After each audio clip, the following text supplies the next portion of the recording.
தமிழ்ஞான் முருகர்களுக்கு வணக்கம். பாலகிருஷ்ணன் ஐஏஎஸ் அவர்களின் ஒரு பண்பாட்டின் பயணம். சிந்து முதல் வைகை வரை அறிமுகம் தொடர்கிறது. மௌரிஸ் ஹாப்வாக்ஸ் கூறுவதைப் போல ஒவ்வொரு இனக்குழுவும் தனக்கான ஒரு கடந்த காலத்தை தானே கட்டமைத்துக் கொள்கிறது. மற்ற குழுவினரிடமிருந்து தாம் எந்தெந்த வகைகளில் வேறுபடுகிறோம், தனித்துவமாக விளங்குகிறோம் என்பதை முன்னிறுத்துவது அதன் நோக்கமாக இருக்கிறது. இதை வலியுறுத்தும் வகையில் பல்வேறு தொன்ம கதைகளாலும் காட்சி படிமங்களாலும் தத்தமது கடந்த காலங்களை ஒவ்வொரு குழுவும் தகவமைக்கிறது. அக்குழுவின் தோற்றத்தையும் வளர்ச்சியையும் அக்குழுவின் பார்வையிலிருந்து விளக்குவதாக அது அமைகிறது. உலகளாவிய இந்த பொதுவான மனப்போக்கிற்கு தமிழர்கள் விதிவிலக்கு அல்ல. வரலாறும் கூட்டு சிந்தனையில் குடியிருக்கும் பொது நினைவுகளும் ஒன்றோடொன்று தொடர்பெற்ற விதத்தில் எதிரெதிர் திசையில் பயணிப்பவை அல்ல. இவ்வாறு காத்திரமாக நினைவு கூறப்பட்ட துன்பங்களால் கட்டமைக்கப்பட்ட கடந்த காலத்தை வரலாற்றின் அழுத்தம் என்று விளக்குகிறார் Claude Levi Strauss. The pressure of history. தமிழ் சமூகத்தை பொறுத்தவரையில் இலக்கிய சான்றுகள் மற்றும் மரபு கதைகளின் அடிப்படையில் இப்படிப்பட்ட வரலாற்றின் அழுத்தத்தை தரக்கூடிய மிக முக்கியமான மேல் நினைவு ஒன்றை அடையாளப்படுத்த வேண்டும் என்றால் எதை சொல்வது? இந்த கேள்வியை எதிர்கொண்டதும் கடல்கோள்கள் என்று அறியப்பட்ட சுனாமி போன்ற பேரிடர்கள், தலைநகரங்களின் இடமாற்றம், முதல் இடை தமிழ்ச் சங்கங்களின் தலைமையிடம் புலப்பெயர்ந்தது போன்ற மரபு கதைகள்தான் நம் நினைவுக்கு வரும். ஏற்கனவே குறிப்பிட்டபடி வரலாறும் பொது நினைவுகளும் ஒன்றோடொன்று தொடர்பற்ற முறையில் எதிரெதிர் திசையில் பயணிப்பவை அல்ல. அவ்வாறாயின் தமிழர்களின் கடந்த காலத்தை கட்டமைக்கும் ஆழமான பொது நினைவுகளை புலன் விசாரிக்காமல் புறம் தள்ளிவிட முடியாது. சிந்துவெளி புதிர், தமிழ் தொன்மங்களின் தோற்ற புள்ளி ஆகிய இரண்டு புதிர்களையும் இணைக்கும் ஒரு பொது புள்ளி இருக்கிறது. அதன் பெயர் புலம்பெயர்தல். சிந்துவெளி மக்கள் அப்பண்பாட்டு நிலப்பகுதிகளிலிருந்து கிழக்கு நோக்கியும் தெற்கு திசை நோக்கியும் புலம்பெயர்ந்ததற்கான தொல்பொருள் தடயங்கள் உள்ளன. இது சிந்துவெளி பண்பாட்டு காலத்தின் அல்லது அதற்கு சற்று பிந்தைய காலகட்டங்களின் புலப்பெயர்வுகளுக்கான சுவடுகள். இது ஒருபுறம் இருக்க, தமிழர்களின் கடந்த காலம் பற்றிய பொது நினைவுகள் அனைத்தும் வேறு ஒரு இடத்திலிருந்து புலம்பெயர்ந்து இப்போது இருக்கும் நிலப்பகுதிக்கு வந்து சேர்ந்ததை நினைவு கூறுபவையாக உள்ளன. இந்த பொது நினைவுகள் தெள்ள தெளிவாக தேதியிடப்படாதவைதான். அதனால் என்ன? பேரிடர்கள், அதன் விளைவான புலப்பெயர்வுகள் போன்ற நிகழ்வுகளால் கட்டமைக்கப்பட்ட அந்த கடந்த காலம் குறியீடாக சொல்கிற ஒரு பேருண்மையை கற்பனை என்று அடியோடு மறுத்துவிட முடியாது. வேளிர் மரபினரின் மூதாதையர்கள் துவரை என்ற இடத்திலிருந்து புலம்பெயர்ந்து வந்த நிகழ்வு பற்றியும், முன்னொரு காலத்தில் தமிழ் மூதாதையர்கள் வசித்த கோட்டை, மதில் சுவர்களால் சூழப்பட்ட நகரங்கள், கைவிடப்பட்ட குடியிருப்புகள் என்று சங்க இலக்கியங்களில் ஏராளமான குறிப்புகள் உள்ளன. இவற்றால் உயிர் துண்ணறப்படுவது பண்டைய பயணங்களின் பாதச்சுவடுகள்தான். சிந்துவெளி பண்பாட்டின் திராவிட அடித்தளத்தை நிறுவும் நோக்கத்தோடு பழந்தமிழ் இலக்கிய சான்றுகள் பல இனி வரும் இயல்களில் முன்வைக்கப்படும். பொது நினைவுகள், வாய்வழி மரபு செய்திகள், பழங்கால இலக்கிய ஆவணங்கள், நமது மூதாதையர்களின் புலம்பெயரும் ஆற்றல், கூட்டம் கூட்டமாக புலம்பெயர்ந்ததை பற்றிய மேல் நினைவுகள், அப்புலப்பெயர்வுகளை மீட்டுருவாக்கம் செய்ய உதவும் தடயங்கள், அவற்றை தற்கால ஆவணங்களிலும் தரவுகளிலும் இனம் காணக்கூடிய சாத்தியம் என்று பல்வேறு விஷயங்களை பற்றிய புரிதல்களை நாம் இங்கே குறிப்பெடுத்துக் கொள்வது உதவியாக இருக்கும்.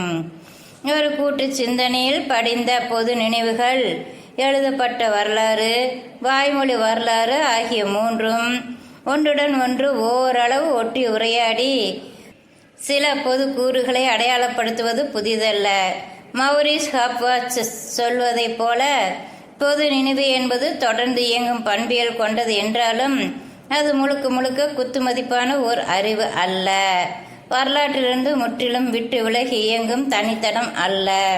இவை இரண்டும் ஒன்றோடு ஒன்று தொடர்புடையவை. ஏல் ஜெருபவேல் என்ற ஆய்வாளர் இஸ்ரேலிய தேசிய மரபின் கட்டமைப்பில் பொது நினைவுகள் ஆற்றிய பங்களிப்பு தொடர்பாக நூல் ஒன்றை எழுதியுள்ளார். இந்நூலின் தலைப்பு record roots, collective memory and the making of Israel national tradition இந்நூலில் அவர் பொது நினைவின் ஆற்றல் பற்றி குறிப்பிடுகிறார். மக்கள் சமூகத்தின் பொது நினைவின் ஆற்றல் அதன் துல்லியத்திலோ அல்லது அதன் முறை சார்ந்த முனைப்பிலோ அல்லது கடந்த காலத்தை மீட்டுருவாக்கம் செய்வதில் அது காட்டும் தொழில்நுட்பத்திலோ அல்லது அதன் நளினத்திலோ இல்லை என்று கூறுகிறார். இத்தகைய பொது நினைவுகளின் ஆற்றல் கடந்த காலங்கள் பற்றிய அடிப்படையான காட்சி படிமங்களை வலுவாக செதுக்குவதிலும் ஒரு குறிப்பிட்ட சித்தாந்த நிலைப்பாட்டை அடிக்கோடிடுவதிலும் அடங்கியுள்ளதாக அவர் கூறுகிறார். பொது நினைவுகளின் இந்த இயல்பே வரலாற்றின் கட்டமைப்பில் பொது நினைவுகள் எந்த வகையில் எந்த அளவிற்கு உதவ முடியும், எந்த வகையில் உதவ முடியாது என்ற எல்லைக்கோடுகளை புரிந்து கொள்ள உதவுகிறது என்கிறார் அவர். ஒவ்வொரு சமூகமும் தனது கடந்த காலம் பற்றி ஒரே மாதிரியான நினைவலைகளை மட்டும் கொண்டிருக்க வேண்டும் என்பது கட்டாயமில்லை. ஒன்றுக்கு மேற்பட்ட நினைவலைகளும் புழக்கத்தில் இருக்கலாம். கடந்த காலம் பற்றி நாம் அறிந்து வைத்திருக்கும், எழுதி வைத்திருக்கும் அல்லது நமக்கு சொல்லித்தரப்பட்ட வரலாறு எந்த அளவிற்கு நமது பொது நினைவுகளை முற்றுகையிட்டு சுற்றி வளைக்க முடியுமோ அந்த அளவுக்கு பொது நினைவுகளும் வரலாற்றை சுற்றி வளைத்து தாக்கம் புரியும் ஆற்றல் மிக்கவை என்பது ஜெருபவேல் தனது ஆய்வுகளின் அடிப்படையில் கண்டறிந்த முடிவாகும். சங்க இலக்கியங்களும் தமிழர்களின் கடந்த காலம் பற்றிய மரபுபலி செய்திகளும் தமிழர்களின் தோற்றம் மற்றும் துன்பங்கள் பற்றிய ஒரு மனச்சித்திரத்தை கட்டமைத்து கொள்ள உதவுகின்றன.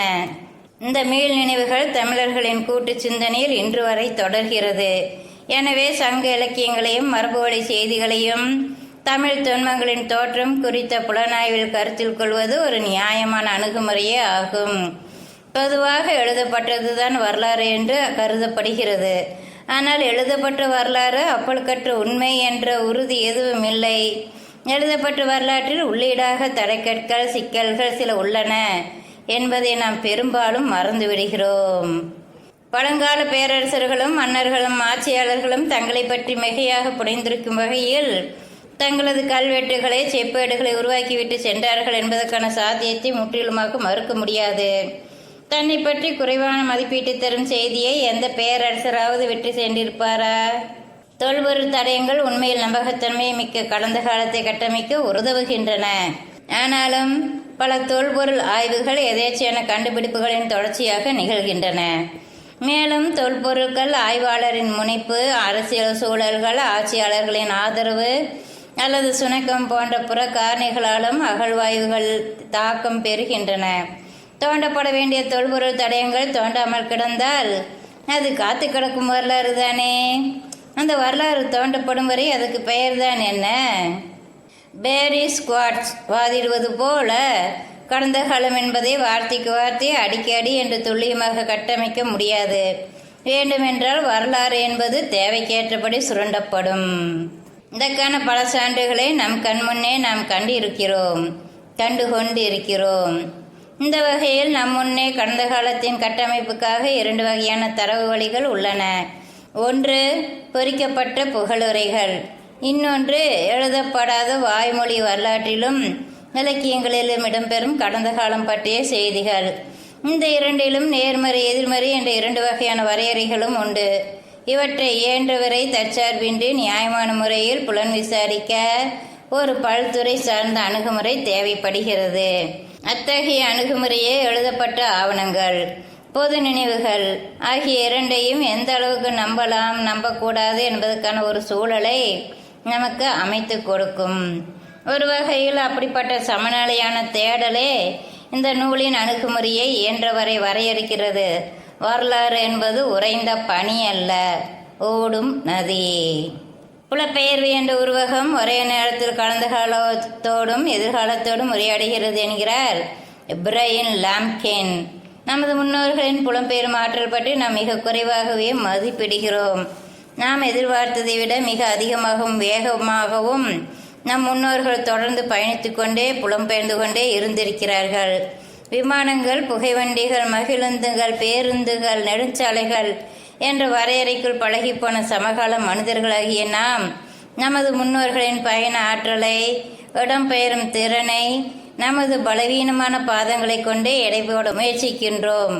விமானங்கள் இல்லாமல், பேருந்துகள் இல்லாமல் ஆயிரக்கணக்கான மைல்கள் பயணம் செய்ய முடியும் என்று நினைத்து பார்க்கவே கடினமாக இருக்கிறது. ஆனால் கடந்த காலத்தின் யதார்த்தங்கள் நமது முன்னோர்கள் நெடுஞ்சாலைகளின்றி திசை காட்டும் கருவிகளின்றி தங்களது வெறும் கால்களால் தங்களது வாழ்வாதாரத்திற்காகவும் இன்ன பிற காரணங்களுக்காகவும் தொடர்ந்து நடந்து கொண்டே இருந்தார்கள். உண்பதற்கு உணவு, இருப்பதற்கு இடம் என்ற அடிப்படை தேவைகளுக்கு அப்பாலும் பேரிடர்கள், ஒவ்வா பிணி, எதிரிகளின் படையெடுப்பு, கொடுங்கோல் மன்னர்களின் கொடுமைகள் அல்லது புதிய இனக்குழுவினரின் வருகையும் ஒவ்வாமையும் கூட சில காரணங்களாக இருந்திருக்கக்கூடும். கடல் கோள்களிலிருந்து மீண்ட பாண்டிய மன்னன் இப்போதுள்ள மதுரைக்கு புலம்பெயர்ந்த போது தன்னுடன் புலவர்களை அழைத்து கொண்டு சென்றதாக தமிழ் தொன்மங்கள் கூறுகின்றன. இதை ஒரு துல்லியமான வரலாறு என்று எடுத்துக்கொள்ள தேவையில்லை. ஆனால் ஒரு பேரிடரிலிருந்து தப்பிச் செல்லும் ஒரு அரசர் தனது மொழியின் மீது, இலக்கியங்களின் மீது கொண்ட அக்கறையால் புலவர்களையும் அதன் மூலம் தமிழ் மொழியின் இலக்கிய வளத்தையும் புதிய இடத்துக்கு நகர்த்தி மீண்டும் ஒரு தமிழ் சங்கத்தை உருவாக்கினார் என்ற தகவல் நமக்கு ஒரு புரிதலை தருகிறது. அது ஒரு ஒட்டுமொத்த புலப்பெயர்வு, அது ஒரு பண்பாட்டின் பயணம். என்னதான் பேரிடர் காரணம் என்றாலும் அந்த புலப்பெயர்வுகளின் போது தங்களின் முன் உரிமைகளை தீர்மானிக்கும் சூழல் இருந்திருக்கிறது. இது பேரிடரின் தன்மையை உணர்த்துவது மட்டுமின்றி இடப்பெயர்வுகளின் தாக்கங்களை மக்கள் உள்வாங்கிக் கொள்வதையும் காட்டுகிறது. நாளையும் தொடரும். மீண்டும் சந்திப்போம். நன்றி நண்பர்களே.